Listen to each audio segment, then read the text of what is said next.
Something that I really like to do on this channel is talk about the X-Men. I'm sure no one has noticed. But specifically, I talk a lot about the various ways that the X-Men have been adapted from their source material into other forms of media. My videos about the movies and X-Men Evolution are some of the most viewed on my channel, and I always get lots of great comments where you guys share your opinions as well. So it was only a matter of time before I dug into today's topic, Wolverine and the X-Men. Wolverine and the X-Men is the third animated series made about the titular mutants, although I guess it's fourth if you count Pride of the X-Men, which I don't. I gotta make a video about that someday. But anyway, it came out in 2009 and only lasted for one season. It definitely doesn't seem to get talked about as much in comparison to the other adaptations, but it does appear to have a number of fans. Am I one of them? Well, no, not really. And over the course of this video, we're gonna try and figure out why. Because that's the thing, in my previous videos about X-Men adaptations, I was very upfront with my opinion of them, whether I considered them to have adapted the source material well or poorly. This time around, however, I'm finding that I'm having a harder time articulating exactly how I feel. Because once I finished rewatching it, I kinda just sat there and asked, what was the point of that? So that's kind of what I want to try to do in this video. It's a little different, but basically we're just going to walk through a few different aspects of the show to try and figure out just what it is. If y'all have seen any of my other X-Men videos, you can probably guess what we're going to talk about first. That thing I never shut up about, the characters. You should notice something a little wrong right from the start. Literally, the title of the show is Wolverine and the X-Men. So yeah, one of my biggest pet peeves on full display. Far and away, he is given more than any other character, and it is, frustrating, to say the least. Like, I guess I'll give them some credit for not trying to hide it, but it's just like, why? Why do you feel this constant need to push Wolverine? Do people genuinely believe that he is somehow superior to all other X-Men characters? Because he's not. He's really not. He's awesome, I love him, but one of the things I love the most about him is how he interacts with the other X-Men, and even that is something we see depressingly little of in this show. So for whatever reason, in this universe we have Wolverine leading the X-Men. That isn't an impossible scenario. Wolverine definitely has led the X-Men in the comics, but generally speaking, it is not the role I see for him. He's reckless, he's a loner, he doesn't play well with others, which are generally not qualities you want your leader to possess. Now the show does acknowledge this, but the thing is that we never really see it exhibited. Or if it is exhibited, Logan doesn't really get called out on it. I'll get into that more later. But essentially we have characters say a lot, oh, Wolverine can't be a leader, and even sometimes Logan himself says that, but at the same time we have Professor X over here saying, oh no, Logan, it has to be you. And everything's pretty much goes perfectly smoothly when Wolverine is leading, so it really feels like a case of telling over showing. And since the show is pushing Wolverine so hard and putting him in this leadership position, a lot of his less savory traits have been scrubbed away, presumably to make him more of a role model, I guess? I mean, obviously he isn't going to be drinking or smoking or swearing, and that's completely fine, but I also just mean that he's less reckless and violent and even less grumpy. Overall, he's not bad, he is still recognizably Wolverine, but as harsh as it sounds, I feel like in some ways he's about as boring as Wolverine can be. Now, had the show actually gone to the lengths to show how he has the flaws and he isn't a good leader, but then he overcomes them and becomes a good one, that would have been great. Wolverine doesn't have to be a complete bad boy who's always stabbing everyone and constantly having an identity crisis for him to be interesting. But I feel like here he just doesn't have quite enough of that edge for him to really serve as a definitive example of Wolverine. And as I mentioned before, his interactions with other characters doesn't even really serve to salvage him. And I guess it's from here that I start to get into the other characters, and sadly I probably won't have that much to say. When you look at the opening title, you see a fairly impressive lineup of several solid characters.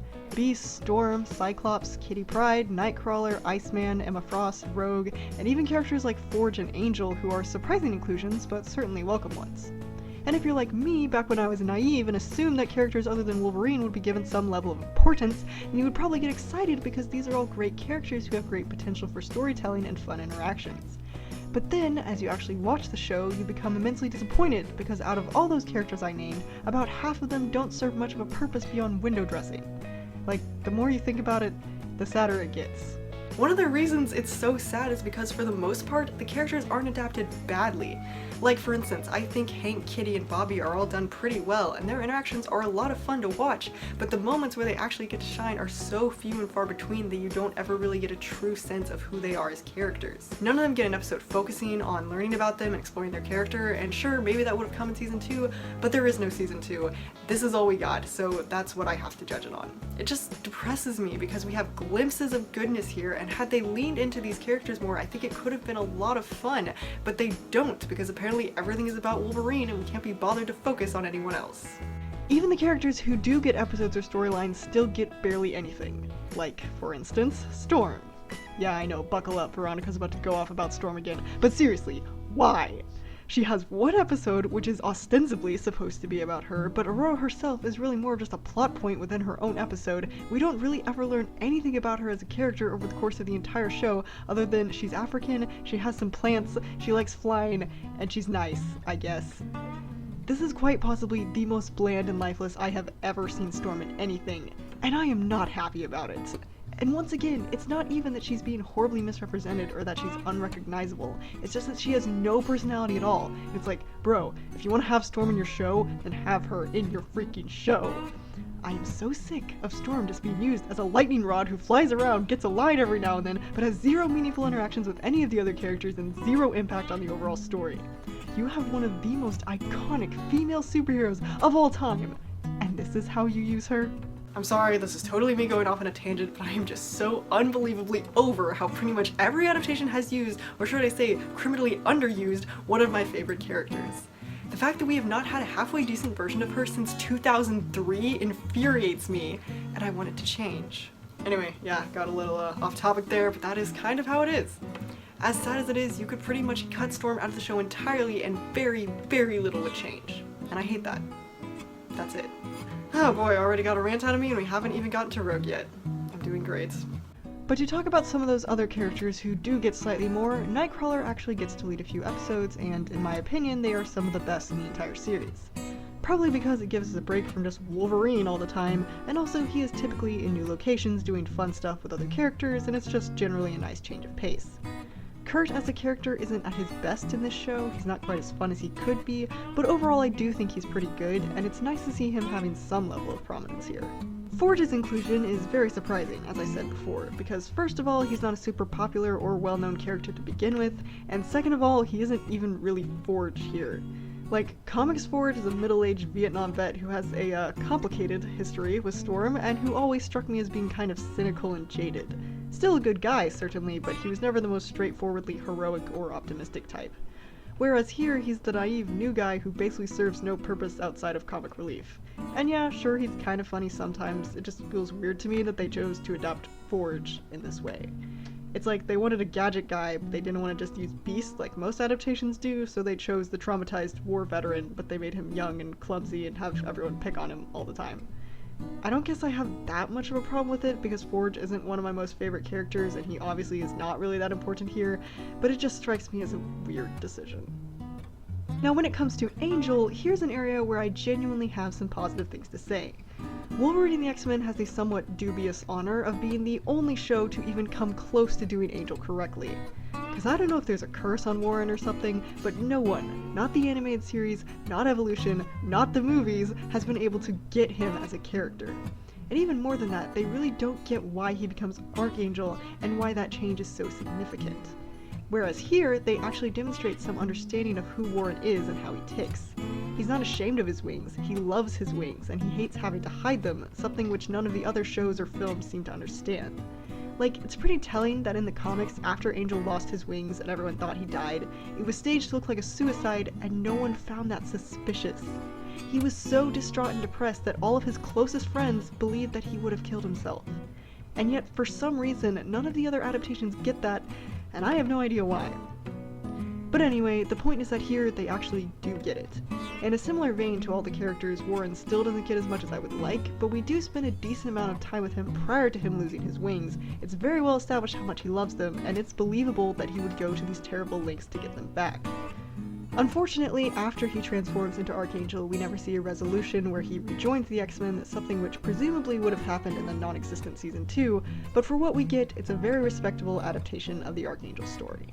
And that's more of just what frustrates me about this show, because for several of the characters, not all of them, and we still have more to get to, it seems to get them, and I believe it would have the capability to tell us some pretty good stories with them, but it really just doesn't try. It seems to constantly hold itself back because it believes Wolverine has to be the focus all the time, or other characters who aren't even X-Men, and it just... I don't understand. But to get into our last few characters, Rogue is also here, and of course I'm going to talk about her. Who do you think I am? I'd place her into a similar category to where I put Kurt, where I think she's overall fine, we just don't get nearly enough of her. I feel like she's in an especially weird situation because the show really leans into, or at least tries to lean into, her relationship with Logan, but I feel like it is not really given neither the setup nor the payoff it needs. At the beginning of the show, we're told that apparently Logan always runs out on people and Rogue doesn't like that, and she keeps complaining about it over the course of the show, but we don't really ever see that from Wolverine, except for a time or two, we'll get into that later. But by the end, she's just like, I was wrong about you, you are a good leader, and you did stick around. And he's like, you had a reason to feel that way, I'm sorry. And that's the end of it. And it's like, okay, yeah, that's kinda sweet, but it just doesn't feel earned. And overall, Rogue feels very isolated from the other characters. Her relationship with Logan is about the only significant one she has. She's fairly prominent in the beginning of the show. She has this whole storyline where she betrays the X-Men for the Brotherhood, but the twist is that actually she was betraying the Brotherhood for the X-Men the whole time. And again, it's fine, but she becomes so much less relevant afterwards, and her whole resolution with Wolverine at the end just feels a little tacked on, you know? I know y'all were expecting me to go on this big long rant about Rogue like I always do, but I just don't have that much to say about her here. I definitely think she's underused, she's not really that entertaining, her character isn't explored in any really meaningful way, but at this point I'm just repeating myself. That's almost every character in the show, and me saying it again is just becoming redundant. I'm disappointed, certainly, but I'm also tired of just saying the same thing again and again and again. But finally, I want to talk about some characters who are a little more plot significant, such as Professor Charles Xavier. I remember liking him when I first watched the show. I didn't think he was the greatest character ever or anything, but I thought he was a good adaptation of the character. And I pretty much still think so, but honestly, he really isn't that interesting. He is recognizably Professor X, but he doesn't really have any meaningful relationships with the other X-Men outside of Logan, and his favoritism for him honestly makes no sense with the information that we are given. His whole future plotline is fine, it can be interesting, but most of the time I feel like you forget about it. Like, one of the episodes that focuses on it comes up, and you're just like, oh, yeah, this is here. So yeah, in the end, I think Charles is fine. It's nice that he isn't really sketchy or anything, and I think he is generally likable, but in the end, I don't think he's as effective of a presence as the show wants him to be. But next, let's talk about our other prominent telepath, Emma Frost. Emma is an intriguing inclusion, since she hadn't been featured prominently in any X-Men adaptations up until this point, and she still really hasn't had a role in anything as significant as this. For the most part, I like her here. I think Emma Frost is a very interesting character and it's nice to have her, but my issue would be that overall we really don't get to know her that well. And yeah, that's been my complaint with every character, but it sticks out with Emma especially because she has the whole storyline where she infiltrates and betrays the X-Men, but then we find out that she was doing it for what she believed was a good reason, but also she like miscalculated things, so that's why Professor X is in a coma and Jean is gone, and yeah. It's weird because we're supposed to feel betrayed, but we never got to know Emma that well to begin with because she's plagued with the same issue that every other character in this show has, and then by the end, when she, as far as we know, actually dies, you're just sort of left feeling puzzled and unsure of how the show wants you to feel. Because I think what the show was going for was for you to have a complicated mix of feelings where you're like, I cared about Emma, but she betrayed us, but she sacrificed herself, and presumably that's where the characters are supposed to be emotionally, but it's that same thing where it just doesn't quite land that way. I appreciate that she's here and it's nice that she got something resembling a character arc, but in the end I just find myself questioning what was the point of her character. She sort of has this hint of a thing with Scott, but it never really goes anywhere, and she does sacrifice herself to save the world, but overall the other characters really don't react to it? That's something which is really wild to me, the fact that Emma dies horribly. She literally fractures into pieces and rains down on the characters, and in the moment they're just kind of like, huh, I guess she's dead now. And afterwards, they never mention her again. No memorial, no acknowledgement of her sacrifice, not even just a statement of, I guess we never really knew her, but she must have cared something for us. Nothing. Emma's death was honestly one of the standout scenes of the show for me. After I watched it the first time, it was one of the things that stuck with me the most, and I think the scene itself is pretty well done. I respect that it's actually a very dark, sad way to end things, which is pretty gutsy for a kids show, but when you look at it in the grand scheme of things, it's kind of out of place. It just happens, and nobody talks about it, and it just makes it way more depressing, honestly. Like, Emma died this awful death, and nobody really cares. I ask again, what was the point? This isn't a great way to wrap up talking about Emma, but in the end, I think her character was ultimately done a disservice, and it just makes me kinda sad. But we have one more character who I want to talk about in depth, and that is Cyclops.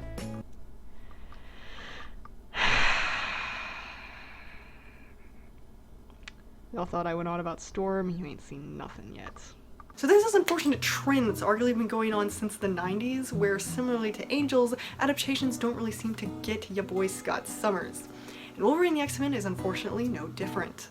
This Scott is whiny, he's selfish, he has barely any personality to speak of like everyone else, and most importantly, he isn't the one leading the X-Men. Now, it's not like adaptations aren't allowed to change things. I've said this a million times, but when you do change things, I believe it should be for the benefit of the story and the characters. And by making Cyclops a pathetic loser who doesn't care about anyone or anything outside of Jean, you are not benefiting the story at all. For whatever reason, just like in the movies, we have to see him pitted up against Wolverine, but Scott always loses because Wolverine is the cool one and Cyclops is the lame one, and all it does is make you incredibly frustrated. If you aren't a comics fan, then you're gonna be like, why do they keep coming back to this guy? He sucks. And if you are a comics fan, then you're gonna be like, what did they do to our boy? Because here's the thing, I'm not even really the biggest fan of Cyclops. He has plenty of traits which do make his character unappealing. He is kind of square, he can be very angsty, he sucks at communicating his feelings, he is not great at managing his family life, and in recent years he's become very obtuse and unreasonable. But for the most part, when I think of Cyclops, I think of a character who is incredibly complicated and interesting. He's been focused on so much in the comics over the years because he's given us so many interesting stories. Also, despite most adaptations' attempts to convince you otherwise, he is actually really cool. His I-beams are incredibly destructive, but surprisingly versatile, and most importantly, he's a tactical genius. And when you put him in a leadership situation, that's where he shines the most. But no, in this show he's not the leader, nor does he have any interesting conflict as a result of not being the leader. It's just presented as he's jealous of Logan and he's selfish and he should get over himself. Which is something that honestly kind of ticked me off, because the sheer hypocrisy that Wolverine displays in this show is stunning. We have an episode where Wolverine leaves the team, goes off on a completely private, personal mission all on his own with no backup, and of course we don't see any repercussions for this because he's Wolverine. In the following episode, Scott goes off on his own to pursue what he thinks is a lead for finding Jean, and as a result, Logan reprimands him and gives him this whole speech about how if you can't put aside your selfishness and be here for the team, then you shouldn't be here. And Scott acquiesces to this. He says, "You're right, I won't do it again." But then, in the very next episode, Wolverine goes off on his own again. And it's infuriating because why does Logan get to be the exception to the rule? Why does he get to go off on solo missions which are completely unrelated to anything else in the story, by the way, but when Scott wants to go and try and find Jean, something all of the X-Men should be interested in, he isn't allowed. And that's not to say that Scott was in the right doing what he did. Yeah, he probably should have at least gotten the team involved, but just because he was still wrong doesn't make Wolverine any more right. It's so aggravating to see how much the show shills for Wolverine, and it does so to the detriment of the other characters, especially Cyclops.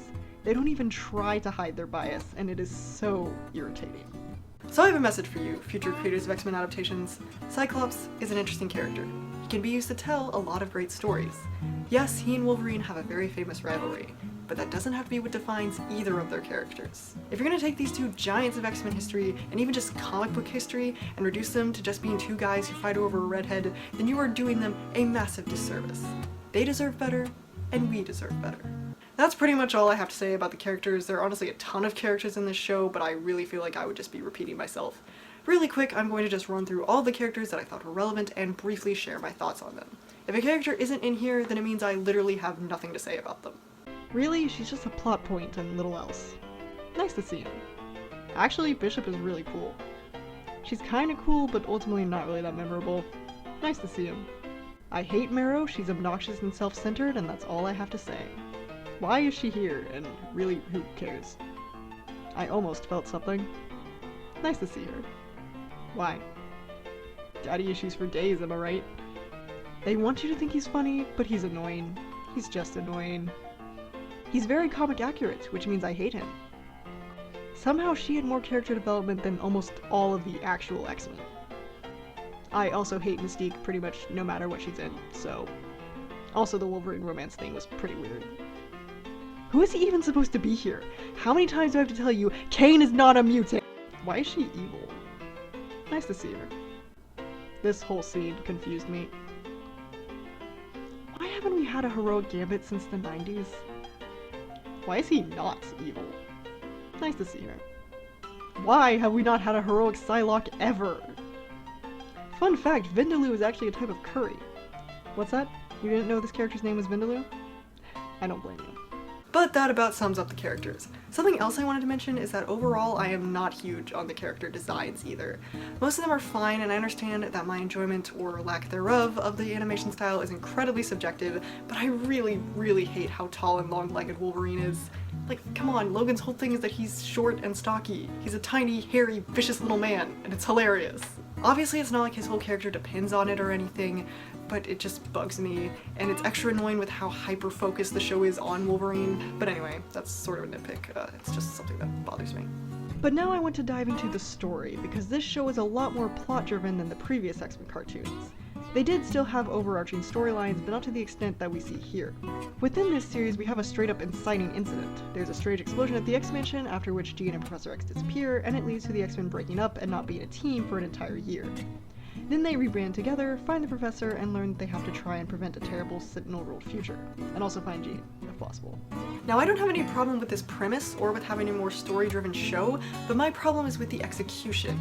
Because it kind of seems like they want to have it both ways, where some episodes contribute to the plot and some of them are just one-off episodes. If there's anything wrong with that, it definitely is done elsewhere and it can be done well, but the problem is that they went with a tone of such urgency, like the world is going to end in 7 days if we don't do something, and then here goes Wolverine off on his solo missions. That's another thing. Nearly all of those one-off episodes are solely Wolverine focused, and as I talked about earlier, that's really annoying. The plot itself even has a few cracks when you look closely at it.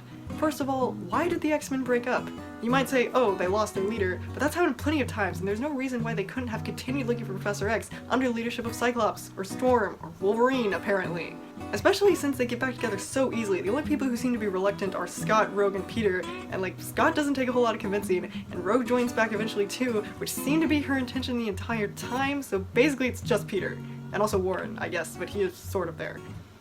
But honestly though, why have the X-Men break up at all if they're just going to get back together so easily? There being conflict between the X-Men after being apart for a year could have been really interesting, but we don't do anything interesting around here, apparently. The closest thing we get to this sort of conflict is between Logan and Scott, like I mentioned earlier. Because for whatever reason, Professor X insists that Wolverine has to be the leader, and judging from how Cyclops reacts, it's implied that he used to be the leader, but that doesn't really make sense considering how insecure and wimpy he is in this show. But Charles is all like, no, Scott, we need you too. But it's like, why? It's not like he contributes that much. And if Wolverine isn't leadership material, but he just needs to believe in himself in order to lead, why can't Scott do that? Is it because he's just too caught up with Jean? Probably. The character assassination of Cyclops never ends in this show. But then we get into how it's all ultimately resolved. We find out that Emma was secretly looking for the Hellfire Club, or the Inner Circle, I guess, the whole time, and she caused the explosion because she thought she could contain the Phoenix Force, but she couldn't.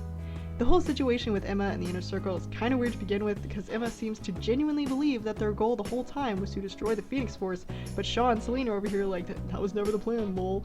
And like, Emma's a telepath, isn't she? Shouldn't she have been aware of their intentions the whole time? Unless you could argue that the Cuckoos were blocking her, but first of all, Emma should be strong enough to overpower them, and second of all, she should at least notice that they're hiding something. It all just paints Emma as incredibly naive, and naive is not a word I would ever use to describe Emma Frost. And then in the future storyline, Charles asks Logan what the flaw in their plan was, and Logan says, me. So the implication going off of what we see is that Wolverine didn't trust Emma, so she wasn't able to stop the Phoenix and civilization was destroyed. And so Professor X tries to tell past Logan that he should trust Emma, but he doesn't fully get the message through, but Logan manages to figure it out anyway. Trust is kind of a theme throughout the show, but not a very well executed one, in my opinion. Because there's the issue of the X-Men trusting Emma, and trust between Wolverine and Rogue, but I don't really know what the point of the theme was. Because Emma earned the X-Men's trust by living with them and fighting alongside them, but she betrayed them, so Wolverine reasonably doesn't trust her. Sure, she says she has good intentions, but she's been lying this whole time. How does he know that she isn't just lying some more? And since Professor X didn't fully get the message across, Logan doesn't even know for sure that Emma is the person he's supposed to trust. He's essentially going off of guesswork. So is the message that Wolverine should just be more trusting in general? That's fine, I guess, but again, he isn't really being unreasonable by not trusting Emma. So I guess it's just supposed to be, if a person you already trust tells you to trust someone, then just kind of go with it and hope for the best. And it gets even weirder in relation to Emma, because if anything, she was too trusting and naive, like I said before. And she doesn't really do anything to re-earn Logan's trust, she just says, please trust me, and she's lucky that he does. But without intervention from the future, she would not have been able to convince him. And then she does sacrifice herself, but like I said earlier, that sacrifice is not acknowledged or mourned in the slightest. So I guess the message of Emma's story is, if you make a horrible misjudgment, you will probably have to give up your life to fix it, but nobody's really going to care. I get it, that's probably not actually what they were going for, but I don't really know what they were going for. I know, not every story has to have a point, but given the greater focus on story, the whole thing just feels weird. It doesn't really have any of the usual X-Men themes of discrimination versus acceptance or forgiveness versus bitterness, except in the most surface level sense. Really the last thing we get in the show before the teaser for non-existent season 2 is the reconciliation between Logan and Rogue, so you'd think that was the point, but their relationship became such an afterthought as the series progressed that it just does not work. That teaser kind of undermines the whole thing too, because the whole focus of the show was preventing this terrible future, but apparently everything they did was for nothing because now an even worse future is happening. So again, what was the point? Another thing, was that going to be the entire show if they got more seasons? The X-Men trying to prevent bad futures and Professor X having to constantly relate information between the future and the past, which is fine, I guess. I just wonder if it wouldn't have gotten old after a while. But anyway, we return to my issue from the beginning of the video, which is, what is the point of this show? And I don't know. I really don't. I can't figure out what they were trying to say or what they were going for at all. And you might say that the show wasn't trying to say anything, it was just trying to be fun times with the X-Men. But we really don't even get that. It's bizarre, for whatever reason this show just does not hold my attention. We get minimal interesting character interactions, a plot whose levels of intrigue are serviceable at best, and frankly the action scenes are pretty boring too. We don't see a lot of teamwork, and since Wolverine isn't allowed to stab living beings, his powers aren't even used in a visually interesting way. Even the writing, I don't know why this stuck out to me, but it could be so predictable. There were so many times when a character would say a line and I was able to guess exactly what they were going to say next. And I know I shouldn't really expect fantastic writing, it was just really noticeable to me for some reason. I don't really know what else to say. I know there are people who like this show, but I just can't figure out why. If you're someone who really likes the show, I genuinely like to know what you like about it. Because that's the thing, I don't think the show is actively bad. There is good stuff here, like some of the characters, a few of the fight scenes, I think the casting and voice acting is overall really good. It's not bad, but it just feels so middle of the road. It's not making me cringe or making me angry all the time, I'm just bored. And when I'm watching the X-Men, the last thing I want or expect to be is bored. So yeah, to conclude, Wolverine the X-Men is, for the most part, completely fine.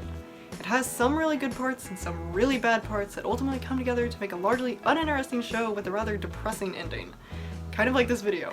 If you like this show, I'm really happy for you, but I think I'm gonna stick to the two other X-Men cartoons, which are, in my opinion, vastly superior. That's all I've got today. As always, thank you for making it through whatever this was. Special thanks goes to my sister Marjorie for enduring this show with me and helping contribute some of the thoughts for this video, and also helping with our camera setup. It was quite interesting today. Please share any and all of the thoughts you have. I really want to know what you guys have to say about this. Thank you all again, and I will see you next time.